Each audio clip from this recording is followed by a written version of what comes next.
I'm Dr. John Hall. And yes, I'm real. I know at every one of these conferences I go to, I get asked, do you really exist? Yes, I really exist. It is difficult for medical doctors. I know a lot of you have been to your medical doctors with complaints about this. It's a very difficult setting for a licensed physician to deal with this. Most of our medical boards, at least in the States, mine particularly, has told me that anybody that comes to you voicing problems of targeting, if you don't send them to a psychiatrist, you're committing medical malpractice. So for those of you that I know a lot of you see your physicians, and you think, oh my God, my physician must be involved in this because they won't listen to me. A lot of it is they're probably doing you a favor, because if they do listen to you, most of them are going to have to refer you to a psychiatrist who's going to victimize you a second time. I'm not a big proponent of psychiatry in any fashion. You would know that if you've read my books. Who are the targeted? We've done a lot of research to kind of get statistics based on who is being targeted and how they're being targeted. Are there any certain groups? That's me. I do have to tell you, based on board experience, that this lecture does not constitute a doctor-patient relationship and does not constitute medical advice. And that's what many of your physicians that are going to see you in your country or in the United States may tell you the same thing, because we are being told to refer TIs to psychiatrists, which most of us think that's a wrong thing to do, because we know you'll get victimized the second time by a psychiatrist.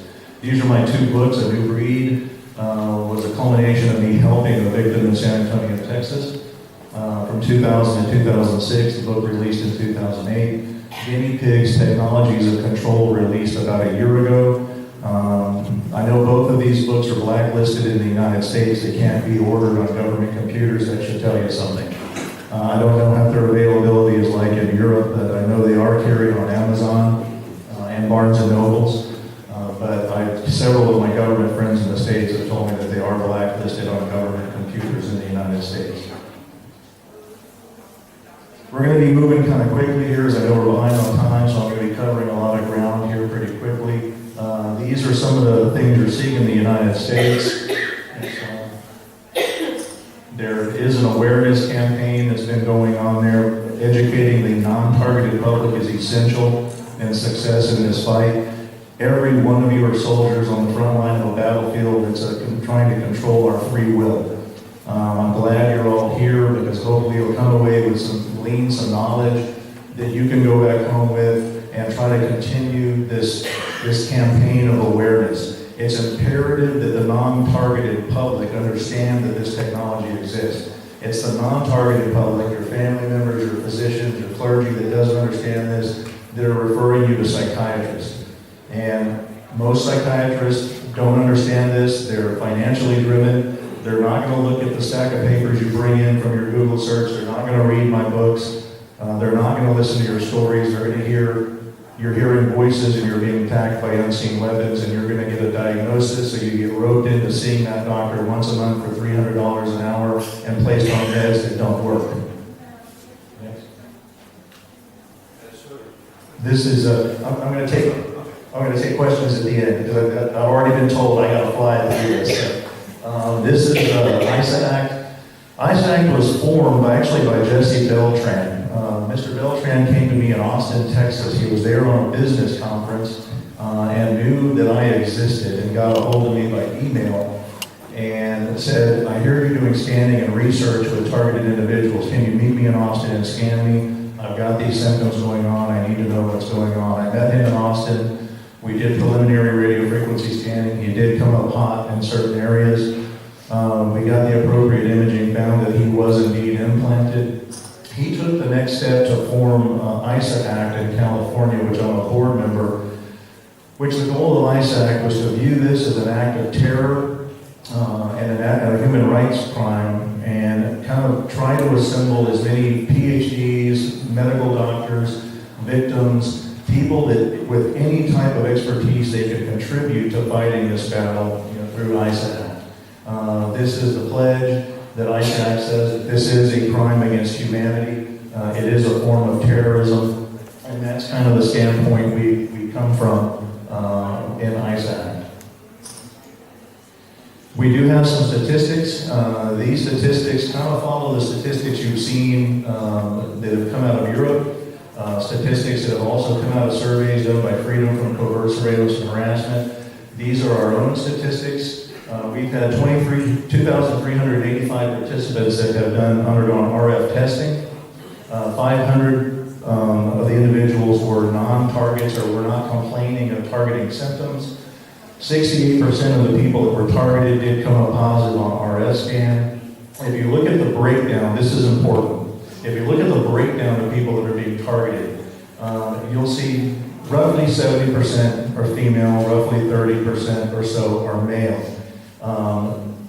Almost all of them are either Caucasian or black, and then a smattering of other descents, Hispanic and Native American being the lowest. Most of the female victims were single, separated, or divorced, either way living alone. Really important here to show that the non-symptomatic group, 15% of them did show a positive on RF scan, almost always around the shoulders. Now that's an important finding because that does show that there are some natural signals either coming in or coming out of even non-targeted individuals. One important thing to understand, I kind of started this RF scanning under the surmise that we were looking for chips, that there must be some type of implant for this to be happening, mainly because most of the victims that came to me said, I'm being told I'm implanted and we need to find the implants. And we found some implants in a number of people. Implants of various types. Sometimes they were Verichips, sometimes they were carbon fiber, sometimes they were nanotechnological. But the majority of the people that we scanned that are positive for RF emissions, either coming in or out, majority of them were not finding implants on, not on any type of imaging that we currently know how to do. And that kind of alludes to what Nick Begich went over, that it doesn't take much energy to change the status of the EEG and change the status of the brain. So I think a lot of this is being done with energy and without a chip. If you are chipped, it's probably a chip to find your placement spatially on the globe to expose you to a variety of weapons that are part of a weapon system. When I wrote A New Breed, I did have contact with CIA agents that are friends of mine. They were forthright in telling me that yes, they do have these weapons. They weren't real clear on exactly putting voices in the head. They were very clear on their ability to target the nervous system and cause pain and suffering. So these weapons do exist, that's not a myth, and there's plenty of research that leads up to it, from the research on MKUltra to the research that other people have done. MKUltra, this is Sidney Gottlieb. He was the one responsible for most of these projects. It was 4 decades and is still going on. The only thing that stopped was the freedom of information. The research hasn't stopped. What we do know about MKUltra came from financial records. We didn't have the actual research studies. What was released were financial records that he was not able to get to destroy. Most of the experiments were unwitted. Was 149 sub-projects. The amazing thing with this research is it was so complete. They had childhood behavior studies, implant studies, energy studies, adult behavior studies, sexuality studies. They studied just about every part of humanity that can be studied to put the full puzzle together of exactly how to control the human being. It came in related projects. These are some of them. You've seen these over the last 2 days. Bloomberg Artichoke, MK Surge, Monarch, Naomi, and Delta. There's plenty more now. Some of them we don't know. MKUltra is related projects. CIA started this, as Nick Begich said. Every agency in the Department of Defense has its own directed energy consultants. Little joke here, the NSA, the only part of the government that actually listens, at least in the United States. On a separate topic, real quickly, I don't know if any of you watch the news, but we had another mass shooting in the United States. Well, I guess it would have been last night. These are happening quite often. Don't think for a minute that these aren't controlled shootings. The people that have survived, some of the shooters that have survived, most of them have complained about mind control. Here of late, they're usually making sure that they somehow or another figure out a way to kill the shooter. The one most recently did have some troubled internet past and certainly looked like somebody that's controlled. Our government right now wants gun control in the worst way in the United States. And the way they intend on getting that is to continue having these mass shootings, hoping there'll be a public clamor for gun control in the United States. So far, there hasn't been. This is Dr. Jose Delgado. He was the one that started with the SkyMo receiver, doing his research, implanting eggs, humans, and any type of animal he could get his hands on. After the Church Committee and the Rockefeller Commission, to somewhat get the heat off of him and the CIA, he went back to Spain and practiced at the Madrigal Hospital in Spain. Towards his later years, he did come back and was living in LA. Interviews were done with him. Before his death, he did claim that everything he did with implants could now be done with broadcasting. He was very clear on that, and I think toward the end of his life, he was probably being honest. These are three important names. While Delgado was influential on figuring out how to control the mind using stimulation with implants, these three names actually took it the next step. Alan Frey, of course, you know, was the father of microwave auditory effect. He's the one that figured out that you can modulate sound over microwaves. Figured that out when he noticed that people controlling radar installations could tell when those radar units came off and on by hearing clicking in their head. That comes from actually thermoelastic expansion in the middle ear. As it heats up, it actually becomes more acute. They figured out how to modulate sound on that. Initially, you'll see that they were only able to do it with numbers, 1, 2, 3, you could hear. It did go on to actually be able to be modulated to have spoken word. Robert Malik, he actually was the first one to patent the way to remotely monitor the EEG. Michael Persinger has done most of the microwave and extremely low frequency wave research for the Navy. He's still doing his research at Laurentian University in Canada. He claims he can control every mind on the planet using extremely low frequency waves, and he's probably right. This is a breakdown of Malik's patent. This is important to understand because I think this forms the basis for a lot of what we experience. Basically, that diagram is a electronic diagram saying that the way you monitor the brain is you shoot two dissimilar frequencies into the brain. One hemisphere will entrain one frequency, the other hemisphere will entrain the other frequency. When those collide, they create an interference frequency that actually transmits from the brain. That interference frequency can be received, can be decoded, can be heterodyned, altered, transmitted back into your brain to entrain it, and then give you whatever symptom they want you to display. Whether that's twitching, fast heart rate, anxiety, emotional states, rage. That's been worked with extensively. You have to remember that this patent was in the 70s, basically using bear skins and stone knives to do it. With the increase in technology and the decoding, you can see where some of the research being done at the University of Irvine in California. They're using this same premise, and they're able to have people watch a video, decode the EEG, and then put that memory back into a visual display. So far, and that's in the private sector. You got to remember, the government sector is years ahead of the private sector, typically in research. Just in the private sector, we can already have you watch a video, decode the EEG from your memory of the video that you saw, and reproduce it on the screen in a visual display. So if you have them sit and watch a video of an airplane landing, you can actually tell them, remember what you saw on the video, decode the EEG, put it back into a visual display, and you will see an airplane landing on the screen based on what they remembered. And that's being done at the University of Irvine. I put this slide up just as a reminder that control comes in a lot of different ways. And we're talking about electronic control today, but these are some of the departments in the United States: the Bureau of Land Management, National Park Service, Department of Education, IRS, EPA, and the FDA. And this is always, at least in the United States when I lecture there, this is always a big surprise. Does anybody have a guess? What do all of these have in common other than their government agencies? What they all have in common is that they've all started having SWAT teams. Military armed, Humvee armed automatic weapons SWAT teams.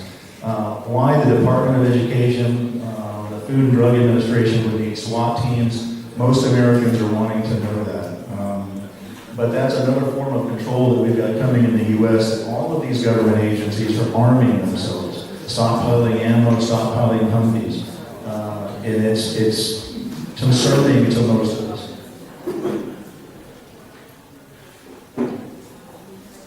Like I said, the NSA has taken over most of the surveillance job in the United States. They call it saturation surveillance or total surveillance. Edward Snowden alluded to some of that with his documents. Most of what he alluded to, targeted individuals have been talking about for a decade or more. We were called the tinfoil hat people, the conspiracy theorists. Certainly the government can't read all your emails. Certainly the government can't listen to all your cell phone conversations. Certainly they can't read all your text. Yes, they can. As a matter of fact, the new NSA base built in Utah has supercomputers that Nick Begich talked about that can pretty much monitor just about everything, at least in the United States, all at once. Targeted individuals. From our research, we've kind of narrowed this down to some levels as it occurs. These do have some overlap, but you can kind of break it down into induction, surveillance, stalking, defamation, attack, and maintenance. Induction, meaning how were you picked? Some people are whistleblowers. That's an obvious one. It's the agency that sells that actually induces you. Some people, it may have been you were walking at the grocery store and you just seem like somebody that needs to be a guinea pig, and it's completely random. Most of the time, it seems like it's completely random. Once you're picked to begin the program, there may be 6 months to a year of surveillance before you ever even know what's happening. It didn't happen when you started hearing voices. It didn't happen when you noticed the first attack. It started happening without you knowing. People were following you. They were determining who your loved ones are, who your family members are, who you're going to turn to for help, who your doctors are, who your clergy is, where you go to school, where you went to school, what your dreams are, and where you think you're going in life. All of that they know before they ever let you hear a voice one or feel an attack one. That's real important. Just so you know, the way I know all this is I do know who's doing this in the state of Texas and spent a king's ransom counter-surveilling these people. They do that through surveillance, and that's silent surveillance. That's not the surveillance that you know is going on. Once they know who you're going to turn to, they know who to control. There's no surprise that every one of you in this room, once you figured out you were being targeted, turned to a spouse, turned to a parent, turned to a close friend, and every one of those people looked at you and went, can't be. Why you? You're nobody. Why would they spend millions of dollars to follow you? Well, that's exactly who you experiment on. You experiment on the common people. You don't experiment on people that have the political clout or the financial clout to do something about it or have a voice in the presidency. That's never been that way. Throughout MK Ultra, they experimented on counterculture, radicals, drug users, men using prostitutes. It's a broad spectrum, but it's never the elite that can change it. Then the stalking starts. And the stalking and the surveillance are side by side, but the stalking serves an important purpose. It puts you into a victim mind state, puts you into a fear state, like Nick Begich talked about. You can't stay in a state of fear. As long as you're in a state of fear, you'll never logically figure out your way out of this or how to be a successful advocate. The stalking serves a second purpose. If you're not chipped, we think that the stalking actually is 24/7 because it gives them a chance to actually get bioidentical markers on you, get EEG signatures, get DNA residence, get facial recognition, get body recognition. That's why you're being stalked. It's not strictly to harass you. It's to get other ways to actually track you. Defamation, you are going to see that. If people are stalking you 24/7, what are your neighbors going to think? Well, initially they're going to think that there's something criminal going on with you. So the way that the stalkers avoid that is they go to your neighbors and they tell them that we're the police, we're the FBI, this person's under surveillance. You'd be amazed, at least in the United States, I know we've been dumbed down there pretty well through public education, but your neighbors will amazingly believe a total stranger coming up to them showing a fake badge and saying, we're the FBI, we're watching this guy, and we need your help. Trust me, the FBI legitimately doesn't ever go to anybody and ask for help. they've got the surveillance equipment to watch you all on their own. And that's when the defamation starts. That's when they tell your neighbors you're a pedophile, you're a drug dealer, you're a trafficker, you're a human trafficker, you're in some type of legal trouble that justifies them being around your house and your work all the time.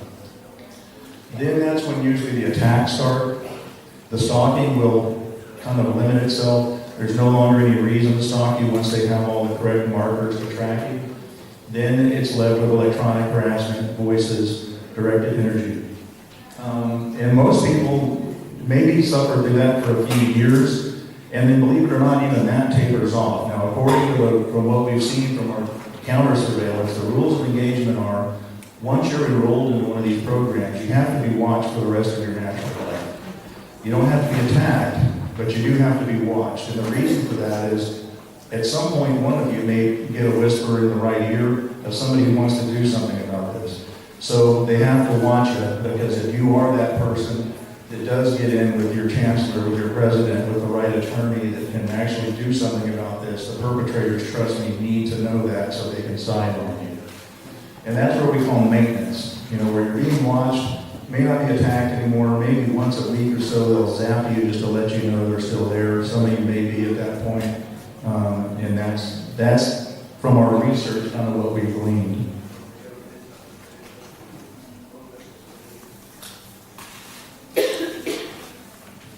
These are some of the complaints that Peter went over pretty well too: the stalking, the defamation, vehicle tampering, device tampering. One of their favorites is they like to break into your house, take something apart, put it back together wrong. So you're the only one that notices.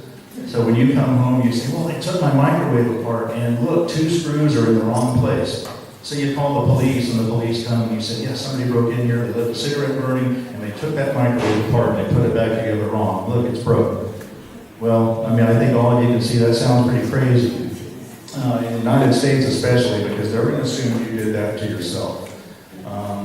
It succeeds every time, because the more police reports you get, eventually the police write you off as crazy, and they don't send anybody, and that's exactly where the perpetrators want you, because they know they can safely break into your house and mess with you and physically assault you if they want to, and nobody's going to come to help.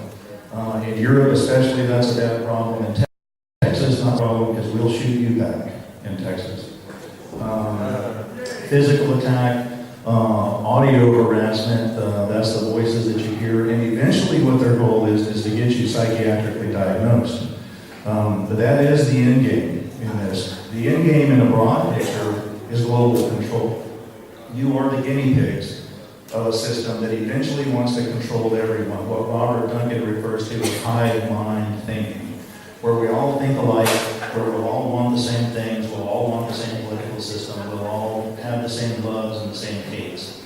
A psycho-civilized society.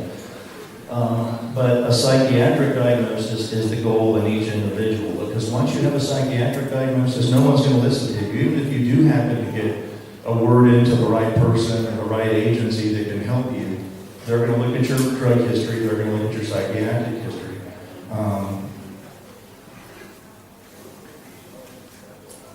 Point of attack.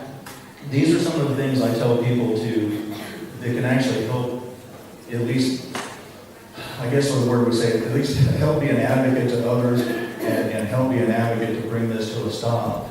Live right. If you're using drugs or you're heavily using alcohol, try to stop, because they are going to use that against you every single time. As a matter of fact, the drug counterculture is specifically targeted, has been since MK Ultra, because they're self-discredited. Use advocacy groups. Don't try to convince people that don't know anything about this that it's happening and that it's real. At least start with your activism within advocacy groups so you're talking to other people that know what this is. EEG manipulation. Nick Begich touched on this a little bit with the binaural beats. If you go from the surmise that this is being done by altering the EEG, well, how's the best way to combat it? 2 ways. Jam the signal coming in or coming out of you, or alter your brain to where it's not as susceptible. Now, we are having success with jamming it, not with shielding, because most of this is ELF, it appears to be. It can be shielded. We are having success with jamming it. However, the problem with using wide spectrum jammers is it jams everything in the house. If it's a powerful enough one, it'll jam everything on the block or in your apartment building. which means no signals going in or going out. But people that are targeted do seem to get better when we have wide spectrum jammers around them. That's difficult to build, they take a lot of power, they're very expensive. The military uses them around Humvees. When our Humvees go down the roads of Iraq and Afghanistan, they're actually jamming signals all around them to prevent IEDs from going off. And it's the same type of jamming system that we're using in our Humvees. The other thing we found that works is reprogramming the brain. As I told you, the way Malik's patent worked and the way it continues to work is by inducing interference in the EEG. Your brain is supposed to work both hemispheres at the same frequency. If you get both hemispheres operating at different frequencies, you get an interference pattern. That interference pattern can be picked up, it can be heterodyned, and it can be retransmitted to you. So we've had a lot of success in actually using binaural beat programs to resynchronize those hemispheres of the brain so you're not as likely to be targeted. So it's not perfect, but if you can resynchronize the brain and resynchronize the EEG, you will see that the targeting becomes less. The other thing you have to do is not communicate back. The reason they talk to you 24/7, that's how they entrain you. And it's difficult to do, I know, to tell people, you know, you're constantly being bombarded with nasty things about you or where you're at in your surroundings, what you're doing, what you're thinking. And it's hard not to think your answers back. And you don't have to talk out loud. They can hear your thoughts. It is a form of synthetic telepathy. But if you stop responding, do your best to ignore it and not reply back, slowly that entrainment goes away and the targeting gets less. And a combination of that and using binaural beat programs, we've had a lot of success with. Faraday cages, Holland shielding does make some really good Faraday tents. They're expensive. We haven't focused a lot on shielding because you can't walk around in society shielded. You know, you start walking around in a suit that's made out of dielectric material to shield you from frequencies, you're going to get the same result, and it's going to be a psychiatrist. A car is a Faraday cage, and it doesn't work. Yeah, and that's why we haven't gone into shielding. Some of them work, some of them don't. It depends on exactly what you're being targeted with. And like I said, nothing shields ELF waves. Sometimes it will shield some of the directed energy, but not the ELF waves themselves. Stay employed. Use logical activism. That's real important. It's like Nick Begg said, you don't start at the top. Some of the things we've had success with years ago, I met with Representative Jim Guest in Missouri. I met for a weekend. I laid out all the research from MK Ultra all the way up to the current people that voicing complaints. He went in front of the Missouri legislation and he passed a law against microchipping. Then Michigan and several other states followed suit. That was after mine and Dr. Terry Robertson's meeting with Representative Jim Guest.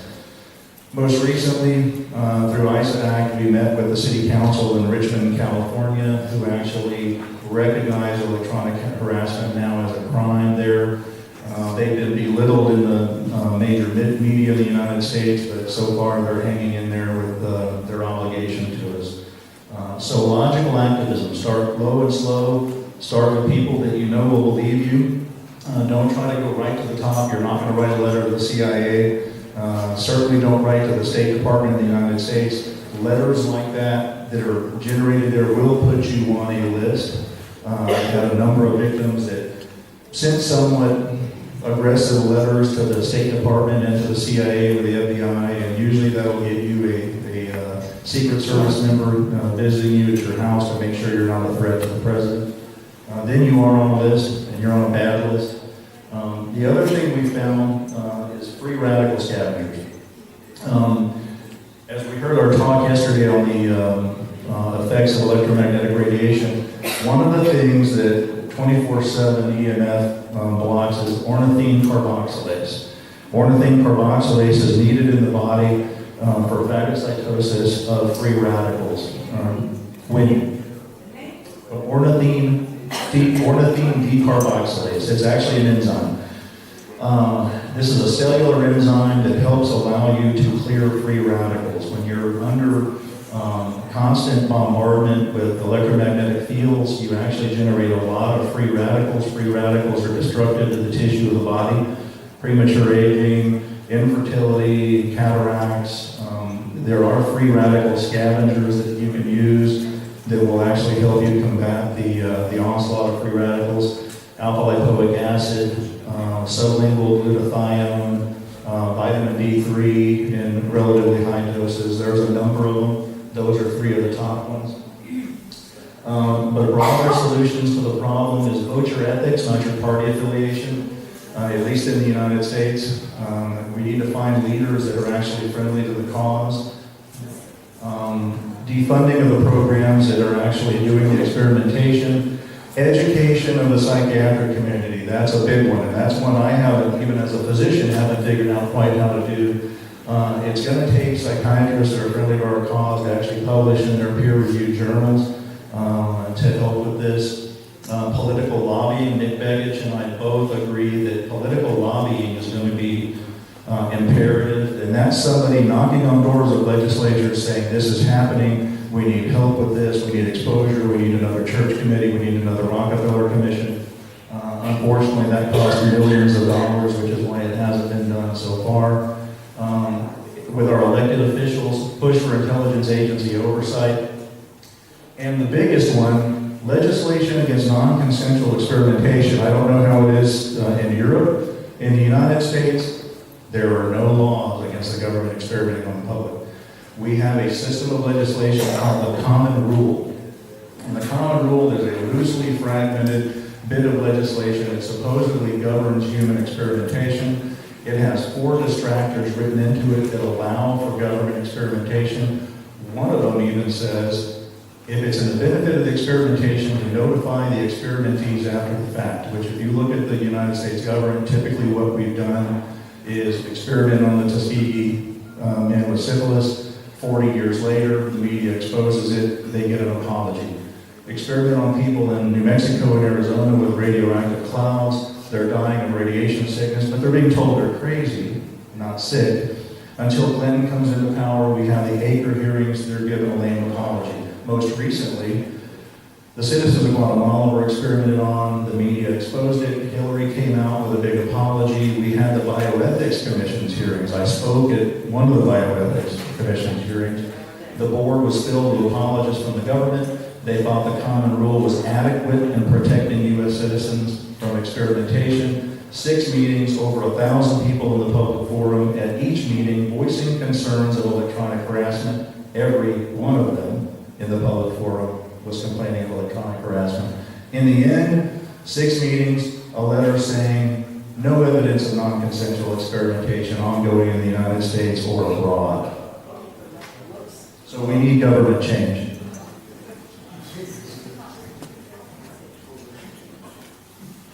This is just real quick, we've got a few minutes.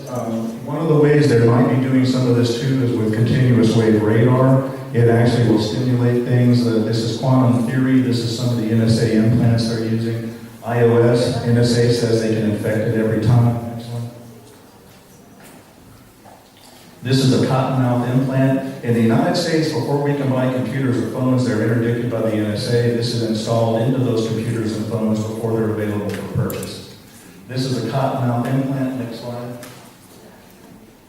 This is a howler monkey implant. Next slide. These are howler monkey motherboards. These are put into computers, PCs, cell phones. The cotton mount is actually put into the cord that goes from your computer to your screen. When those chips are bombarded with continuous wave radar, they will transmit all of your data up to 6 kilometers away to a receiving station. Those in the United States, you know that all of these towers have popped everywhere that nobody claims. They're receiving towers. The government says they're not theirs. But they are picking up cell phone signals. They're receiving stations. And no matter where you live in the United States now, you're within 6 kilometers of one. So all your data can go to one. Rage Master Video, this goes from the cord between your computer and your monitor. Again, it uses continuous wave radar. No one is sure how safe it is to be sitting at your computer and be bombarded with this much energy. And it's a lot to do this. And we think that it might be using the same way on the human brain. My website, drjohnrhall.com. Our logo, be a hard target, smart activism, governmental change. Thanks for coming. Remember, you guys are the front line of the battle.